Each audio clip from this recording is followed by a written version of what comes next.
सिया निकाले सिया निकाले अवधवा के ओर होलिया खेले सिया निकाले अवधवा के ओर होलिया खेले राम लला खेले राम लला राम लला हो श्री राम लला राम लला खेले राम लला सिया निकाले अवधवा के ओर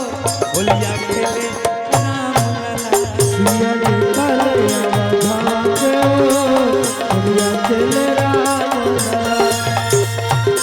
अवधवा के ओर होलिया खेले राम लला।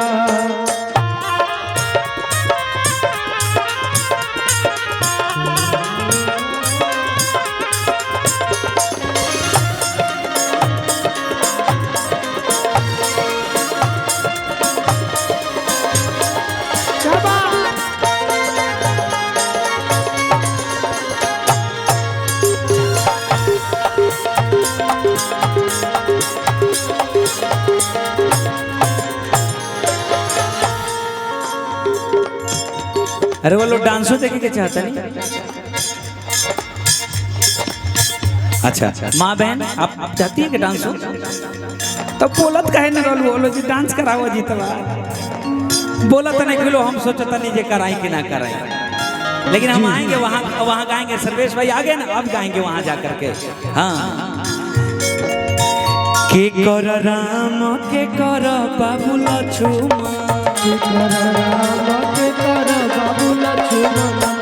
के कर राम के कर बाबू लक्ष्मण के कर राम के कर बाबू लक्ष्मण के कर हो के कर हो के कर हो भरत भुआ राम सिया निकाले अवधवा के ओर होलिया खेले राम लला सिया निकाले अवधवा के ओर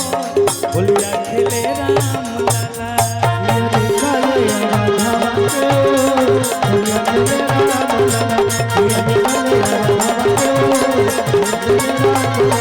सिया निकाले अवधवा के ओर होलिया खेले राम लला।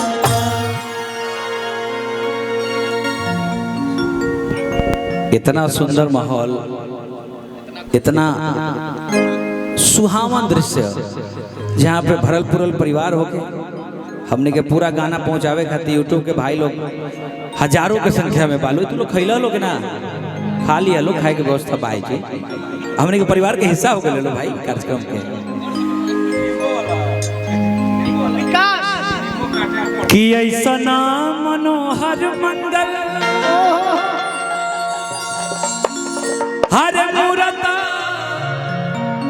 की सुहावन सुंदर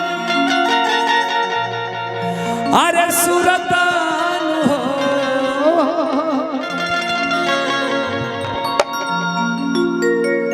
कि ये राजा जी ए करे तरा जरूरत मुहूर्त अरे खूब सूरत